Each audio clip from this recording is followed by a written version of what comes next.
આનંદ કરીને ખાઈ પીને હિલોળા કરીને વ્યાજવાની એક સાંટો માઇલ પર ન પડે તો શું કરવાનું? કોઈ મતલબ નથી રાખતા. અમે તો આ બધી પ્રોગ્રામ કરવા જઈએ ને અમને એમ થાય કે આટલી બધી ભક્તિ દુનિયામાં ફાટી નીકળી છે તો બાબુ સુધારો કેમ નથી થતો? હે બધા આને ખબર બધાને છે. કથા ને સપ્તાહ ને ભજન ને ધૂન ને મંદિર ને પ્રતિષ્ઠા ને માતાજીના માંડવા ને તમે જુઓ તો એમ થાય કે આખી દુનિયામાં નકરો વૈરાગ ફાટી ગયો. તો બગાડ કેમ નથી અટકતો? હું તો આટલા બધા બેઠા છું ને તમે તો બધા એજ્યુકેટર માણસો. હું તો એક ગામડાનો નાનો એવો માણસ છું, નાનો એવો ખેડૂત છું. તમે બધા ભણેલા ગણેલા આવશો, રૂપિયા વાળા આવશો, જે હોય તે. તમે હેઠા બેઠા છો, હું આ ઉપર છું. આ વાત એમનામ સમજાય એવું જ નથી. રામ આના માટે સદગુરુ જોવે. આવડી મોટી કથા બેહાડી છે, જીવનમાં ઉતરે નહીં તો બાપુ કોઈ મતલબ નથી. એક રામ કથા બેહાડી હોય, રામ કથા આખી દુનિયાને ખબર છે રામાયણ શું કહે છે. પણ રામાયણની વાત તો એક ની એક જ છે. શું સાંભળીને કામ હોય? અયોધ્યા નગરી દશરથ રાજા ચાર દીકરા વનમાં ગયા. રામ ને સીતાજી રાવણ લઈ ગયો. રામ હનુમાન ન્યાય ગયા. રામે રાવણ ને માર્યો ને અવતાર્યા પાછા. વાત તો આવડી આજ છે કે બીજું કઈ? તો શું સાંભળ કરવાનું? બીજું કઈ કામ જ નથી. આ સાંભળવાનો મતલબ શું? આખી દુનિયા એક મોરારી બાપુ જેવા આપણા કથાકાર હોય તોય ભલે, અને એક નાનો એવો કથાકાર હોય તોય ભલે. વાત તો આવડી આ જ હોય, બીજું શું હોય? અને આ કથાઓ સાંભળવાથી આપણો ફાયદો શું? આપણને મતલબ શું? આપણા સદગુરુ મહારાજને આપણે પૂછવું તો જોવે ને કે આ બધું કરે છે, દુનિયા કરે છે, એ વાત ખોટી છે એવી આપણી વાત નથી. પણ આ કરવાનો મતલબ શું છે એ તો આપણે કંઈક પૂછવું જોવે ને. પણ રામકથા તમે બેહાડી હોય, લાખો રૂપિયાનો ખર્ચો કર્યો હોય, અને વક્તા કથા કહેતો વાત કરતો હોય કે રામ અને ભરતનો પ્રસંગ આવે, અને એ પ્રસંગ સાંભળ્યા પછી નાનો ભાઈ ને મોટા ભાઈનો વિખવાદ હોય, અને નાનો ભાઈ ઘરે આવીને મોટા ભાઈને જો બથ ભરી લે, સમજી લેજો કથા બેહાડી. મોટા ભાઈ અત્યાર સુધી હું તમને ન સમજી શક્યો, પણ આ રામ કથા સાંભળ્યા પછી મને ખબર પડી કે ભાઈ ભાઈનો કેવો પ્રેમ હોય. મારી ભૂલ થઈ હોય તો માફ કરજો, તો સમજી લેજો કે આ કથા આપણે બેહારી. હાઉ વહુના વિખવાદ ન મટે, દેરાણી જેઠાણીના વિખવાદ ન મટે, બાપ દીકરાના વિખવાદ ન મટે, તો આ કથામાં ફાયદો કોને? આ મંડપ વાળાને, સાઉન્ડ વાળાને, કલાકારને. તમારે શું ખિસ્સા ખાલી થાય? હું તો ના પાડું છું. આ જો જીવનમાં ઉતરે નહીં તો આ ખોટા રૂપિયા ન બગાડો. આ મારા જેવું કોઈ ને કે અમને 2 લાખ આપે, બોલો. મને એમ થાય કે આમનો દી નથી ઉઠ્યો. 2 લાખ રૂપિયા એમનામ આવે? કોઈ નહીં મારા જેવું ચોખ્ખું નહીં કે નકર આવી રૂપિયાની આવક હોય ને કોઈ આવું ગાડું બોલે. બીજી વાર એમ કે ને કે આને ન બોલાવાય. પણ હું તો સત્ય કહું છું બાપુ, 10ની નોટ છોકરાને ન આપી શકતો હોય ને અમને તમે 2 લાખ રૂપિયા આપો અને જીવનમાં તમને ન ઉતરે તો બાપુ દુનિયાનું કાંઈ વળે નહીં. કહેવાનો મારો અર્થ એ છે કે એક સપનું માણસનું સાકાર કરવા માટે આવડી મોટી જો ઝંખના હોય કે આપણે ભાગવત સપ્તાહ કરવી છે, ખરેખર ધન્યવાદને પાત્ર છો. એમાંય આટલી બધી સંખ્યામાં જ્યારે મને, જોકે આ ગામમાં મારે કોઈ પરિચય નથી, પણ રણબલપુર વાળા ત્રિશાલભાઈ મને રાત્રે ફોન કર્યો કાલે. નકર આજ મારે કોઈ હિસાબે મેં કહ્યું 5 લાખ આપે તો મેં કહ્યું આજ જવું જ નથી ક્યાંય. કારણ કે આજ તમને જે લાગતું હોય ખાચું ખોટું જે હોય માનો એ, બાકી આજ મારી 9મી રાત છે. 28 તારીખથી હળંગ છું, આમ 23 તારીખથી. સદાય એક લાગણીના તાંતણે બંધાઈને ત્રિશાલભાઈ મારે એવો સંબંધ, એટલે મારા રવિભાઈ છે એની યારે મારે એવી મિત્રતાથી હું કાંઈ બોલી જ ન હોય. બીજા વખત તો ગોળીઓ પાત, પણ હવે ગોળીઓ પાય એવું હતું નહીં. મેં કહ્યું જે ભગવાન કરે મેં કહું હાલો જી આવી. એટલા માટે એમાં આ બેનું છે ને, બેનુંને તો ખાસ કહું, કારણ કે જરૂર છે ને બેનુંને જોકે સુધરેલા જ છો, બગડા હું તમને શું સુધારું, પણ ફેશન માપે કરજો. એ બધું જોવું છું ને એટલે મને દુઃખ થાય છે. એટલે તમે સારા કપડાં પહેરો કે વાપરો છો એનું દુઃખ નથી, પણ બાબુ તમને દુનિયા સારી દ્રષ્ટિથી જોતી નથી. મારા જેવું તમને ચોખ્ખું કોઈ નહીં કહે. ફેશનની માપ રાખજો. રામાયણ છે ને, રામાયણ એક લક્ષ્મણ રેખા, તમને રામાયણનો દાખલો આપું. લક્ષ્મણ રેખા કે સીતાજી ઓળંગી ગયા અને રાવણ હરણ કરી ગયો. રામાયણ એવું કહે છે. તો તમે એવું માનો છો કે સીતાજીને શક્તિ નહોતી? રાવણની એવી તાકાત હતી કે સીતાજીને એ લઈ જઈ શકે? મિથિલા નરેશની દીકરી હતી, અગ્નિનો ગોળો હતો. મારા રામ રાવણ માથે એની દ્રષ્ટિ પડે ને, રાવણની રાખ આ દુનિયામાં ન પડે એવી ભગવતી હતી. પણ તમને અને મને કેળો બનાવ્યો જે લક્ષ્મણ રેખા ટપી જાય એનું આ દુનિયામાં હરણ જ થાય. બાપ હોય, દીકરો હોય, માં હોય, પત્ની હોય કે વહુ હોય, લક્ષ્મણ રેખા જે ટપે એનું હરણ થાય. રાવણ ગામો ગામ છે, મરી ગયા વેમમાં ન રહેતા.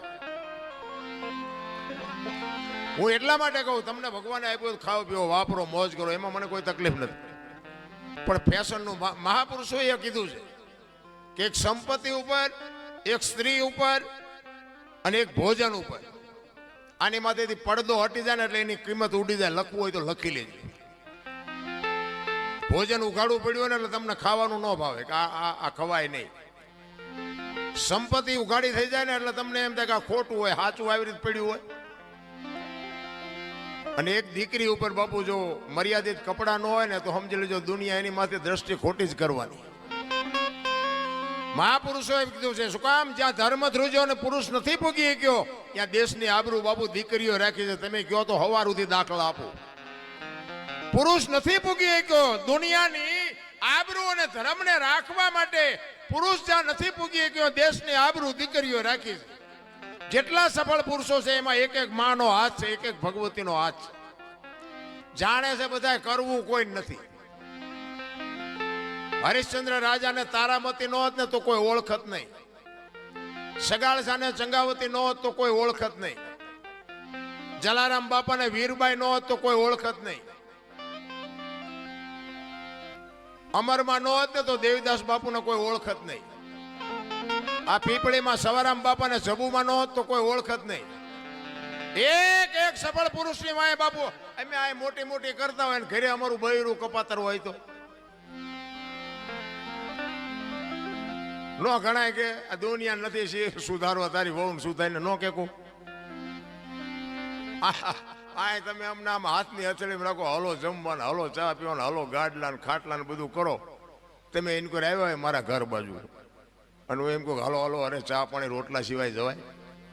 અને હું આમ ડેલામ લઈ જાઉં અને રહોડામાંથી હાણેશું લોટા મંડે ઉડવા, મારે ચિંપા જવું? અરે હારું માણા ન હોય તો જીવવાની મજા ન આવે. ભલા મને હગો હારો નો હાપડે, મિત્ર મળે જો લબાડ, પત્ની મળે જો કભાર જાતો હેળે જોતાર. તેણે પખા મોળા હોય તો ગિરનારમાં વ્યૂ જવાય. જીવવાની મજા જ ન આવે. ભલા કોઈ મતલબ નથી રામ. હું તો એમ કહું, પતિની વાત જો પત્ની સમજી શકે ને પત્નીની વાત પતિ સમજે કે તો જ બાપુ વાય પેટી હારી થવાની. બાકી તો શેટલાઈનું આપણે જોઈને તો આપણને એમ થાય કે સારું આમનું હાલતું ચમ હશે. કોઈ મતલબ જ નથી રામ. તમે વિચાર કરો, હરિશ્ચંદ્ર રાજાએ તારામતીને વેચ્યા ને એમના ગુરુ મહારાજનું દેણું. બાપુ સતયુગ હતો, જો તમે વિચાર કરજો. સતયુગમાં હરિશ્ચંદ્ર રાજાને બૈરું વેસવું પડ્યું. ઇતિહાસ બોલે છે, આપણે હતા નહીં તેથી. અને આ બધું છે ને બધા આપણે શાસ્ત્રોના સંતોના આધારથી આ બધું બોલી છે. બાપુ આમાં સાચું હોય રાખજો ને ખોટું હોય ડિલેટ મારી દેજો. કોઈ ફોન બોન ન કરતા. હા, આ તો અત્યારે મીડિયાનો માધ્યમનો સમય છે. વળી એમ કે હા ક્યાં બોલે, આવું ક્યાં હતું જ નહીં. પાછા ઘણા એમ કે કેમ જાણે હરિશ્ચંદ્ર વખતે ઈવડા એ હોય. કેટલાય લોહી પીવે છે અમારું. હરિશ્ચંદ્ર રાજાને પોતાની પત્ની વેચવી પડી સતયુગમાં. આ કળિયુગ છે બાપુ, વેચવું પડે એવું છે કોઈને? હે ભગવાને કેટલું આપ્યું, વાહન મકાન રૂપિયા લોઢા હવામાં ઉડે, વગર દોડે વાતું થાય, હિલોળા કરે એવું મળ્યું છે. જો આમાં જીવતા ન આવડે તો આંટો થયો એવું નથી લાગતું. શું ઘટે ભલામણ? આપણા ગઢે બે ટાઈમ સારો રોટલો નથી મળ્યો, ભલામાં સારું લુગડું નથી પહેર્યું. છતાંય જો માણા તમે જુઓ તો કોઈ સંતોષ જ નથી. બોલો અમારી મેં કઈ નથી, અમારી મેં કઈ મરો કઈ ન હોય તો શું જોવે છે તમારે? અરે શેઠો જ નથી ભલામણા. થીગડા ઉપર થીગડા દઈ દઈને આપણા ગઈઠા મરી ગયા. આપણે એક આંગળી જાય એટલું વાંકું હોય ને તોય આપણી માં એમ કે લાય બેટા આંકા લઈ દઉં. અને અત્યારે ફાટલા પહેરવાનું ચાલુ છે. ઓલા જીન્સમાં માથા વ્યા જાય એવા ફાંકા હોય તો એ પહેરે હારા. એટલે આવા તો અમે પહેરતા જ તા. ખબર નહોતી કે આવું આવશે ને કે અમે હાઈસમાં રાખ્યો હોત તો અત્યારે અમે તારી હારે પહેરત. અરે જોવો તો ખરા, આપણે એવું ટાણું આવ્યું તા ફાટલા પહેરવાનું ચાલુ કર્યું. બોલો, એટલે ફાટલા નહોતા એટલે પહેરતા હતા. નથી એવું ઊંધું નથી આવેલું. 2 કિલો ચોખ્ખું ઘી લઈને આમ બજારમાં રાડ્યું પાડજો. ચોખ્ખું ઘી છે, વેચવું છે, ચોખ્ખું ઘી છે, ખપશે નહીં. ઓલા દારૂ બાવળિયામાં વેસે તો પીપળા ખપી જાય છે. જોવો તો ખરા ઊંધું હાલ્યું.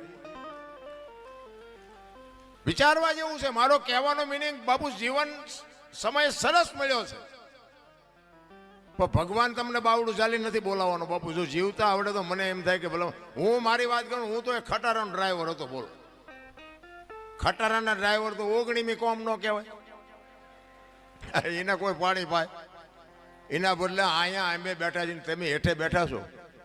આ કયો શેડો ઈડ્યો છે તમને નક્કી થાય છે? બાપુ આ વસ્તુ આખી જુદી છે ને આ સમજવા માટે સદગુરુ જોવે. મા બાપ છે ને, આપણા માતા પિતા છે ને, એ સદગુરુ છે 100%. પણ એ તમારો જન્મ આપી શકે, લાલન પાલન કરી શકે, ઉછેર કરાવી શકે, લગ્ન કરાવી શકે, ભણાવી શકે, ઓળખાણ ન કરાવી શકે. તમે કોણ છો એની ઓળખાણ તો બાપુ સદગુરુ કરાવી શકે, બીજાનું કામ નથી રાખવું.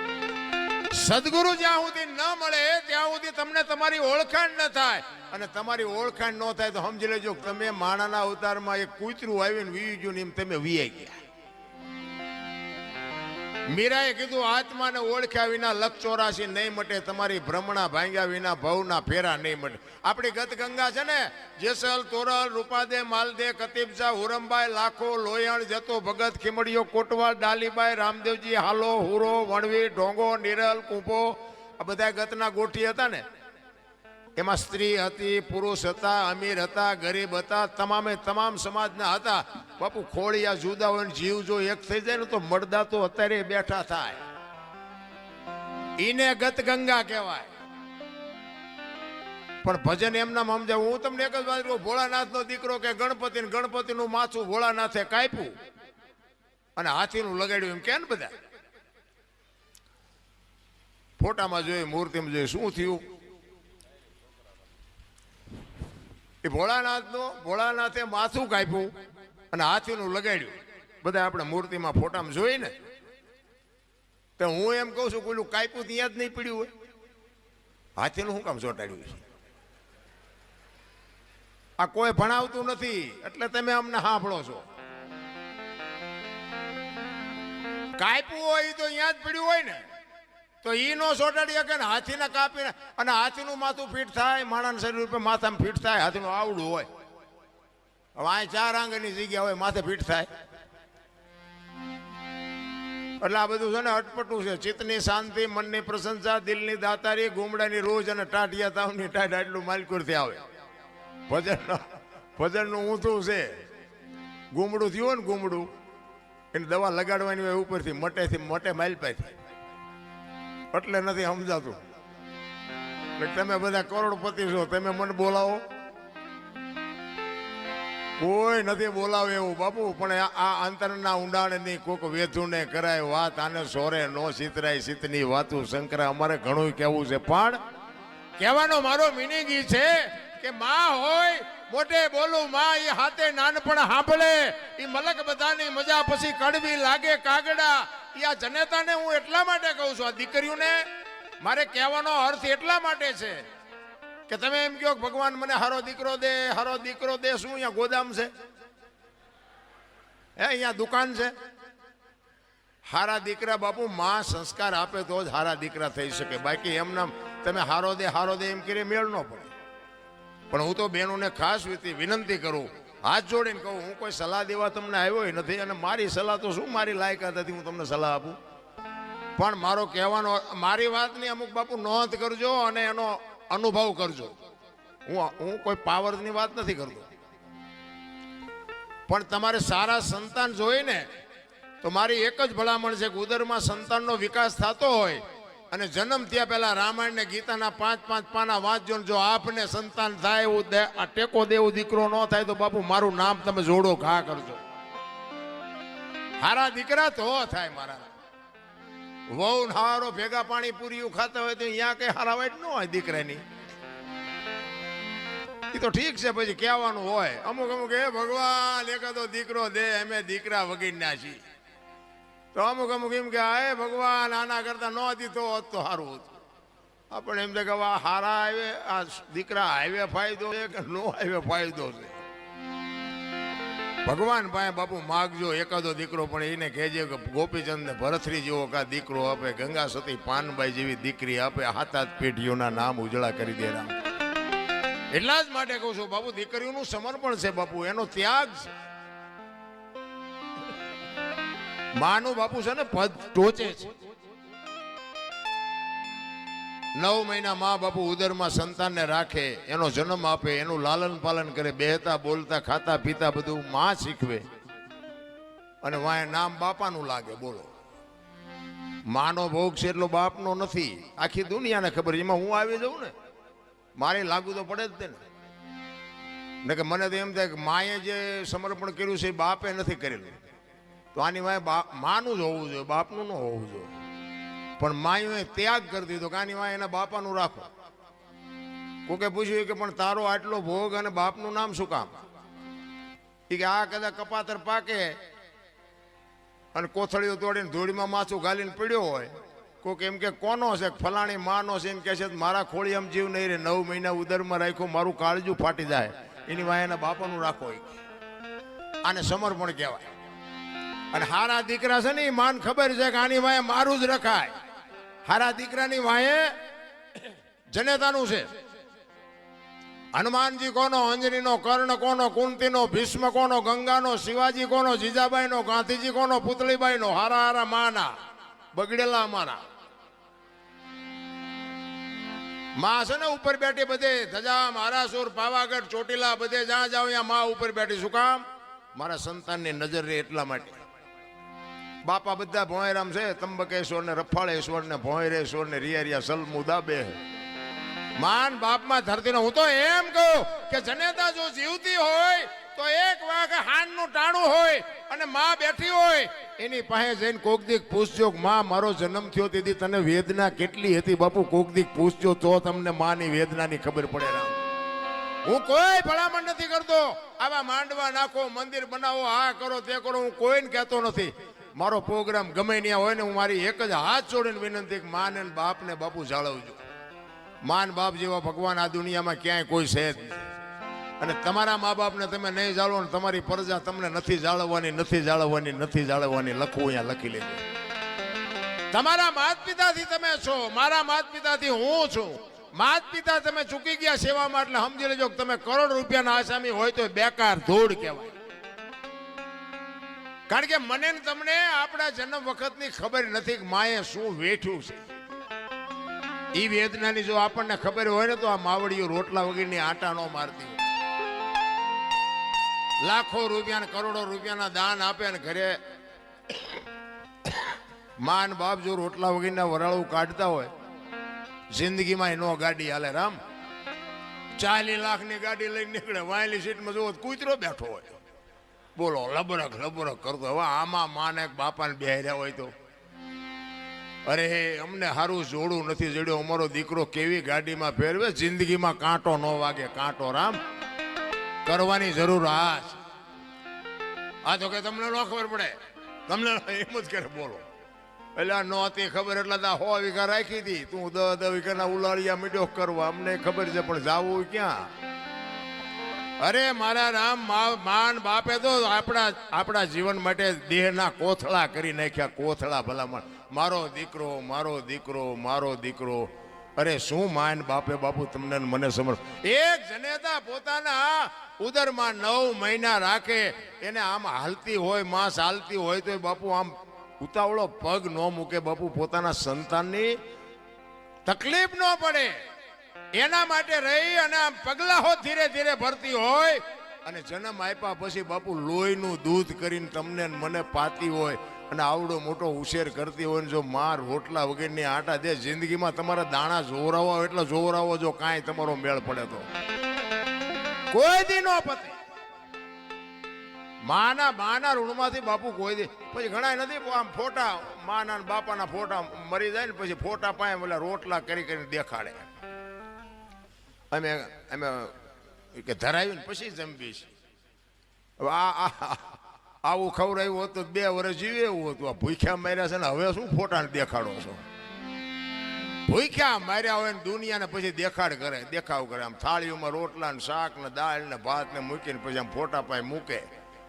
એમે પેલા ધરાવી, પેલા ધરાવવાનું હતું તાર ધરાવ્યા નહીં.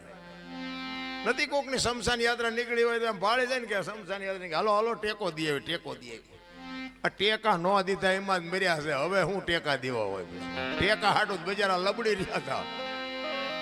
નથી હોય જીવતા તારે હોતું નથી. એટલે માણા વખાણ મર્યા પછી જ કરે છે કે માણા બહુ સારો હતો પણ જીવવા દીધો જ નથી.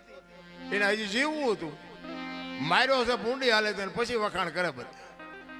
અરે બાપુ ભાઈનો હું તો 18 વણ માંગુ બધા ભેગા રહીને મોજ કરો. જીવન કાલ ખૂટી રહે કાંઈ વાતમાં છે નહીં. માણસ જન્મે ને 2-2.5 કિલોનો હોય, 60-80-100 વર્ષ જીવન મરી જાય ને શમશાનમાં લઈને હળગાવી નાખો અને રખ્યા ભેળી કરીને જોખો એટલે 2-2.5 કિલો થાય. વાતમાં કાંઈ છે નહીં, વચ્ચે ઠેકડા મારવાનું છે બધું. ને બધું માં તૈયાર ન કરી રાખે. આપણો જન્મ થયા પહેલા જનેતા ઉદરમાં સંતાન હોય અને તરત જ બધી માં તૈયારી કરી રાખે. ખોયા અને ગોદડા અને ઘોડિયા ને આન તેન બધું માં તૈયાર જ રાખે કે મને ભગવાન કઈક આપશે. એના માટે બધી માએ તૈયારી કરી રાખી હોય. અને 60-100 વર્ષ જીવન પછી જવાનું ટાઈમ થાય તારે બધું તૈયાર જ હોય. લાકડા તૈયાર હોય, ઉપાડનારા હોય, ગોઠવનારા હોય, દિવાળી મૂકનારા હોય ને ઘોંકા મારનારા હોય. તા પહેલી ને છેલ્લી 2 તૈયારી છતાં વટલી નહીં કરી રાખી હોય. પણ આ માઇલ પાવલું હું થોડુંક કરે ને, હું થોડુંક ભણી ગયા હોય એમાં વળી ભગવાને થોડુંક ધોરું સાંભળું આપ્યું હોય, થોડાક છૂટા આપ્યા હોય, થોડીક સંપત્તિ આપી હોય તો તમે જોવો તો નકરા ઠેકડા. આપણે કોઈની જરૂર નથી, આપણે કોઈને જરૂર નથી. તું મરીશ તાર 4 જણા નહીં જોવે? હાલીને જઈશ? અહંકાર કહે છે મારે કોઈની જરૂર નથી. અનુભવ કહે છે મારે ચપટી ધૂળની જરૂર છે. બાપ કોઈ અહંકાર કરવાને કંસ કૌરવ અને રાવણ જેવા દુનિયામાં હતા નહોતા થઈ ગયા. એમની પાસે આપણું એની રજ નથી. ભગવાનને ધ્રુજાવે એવા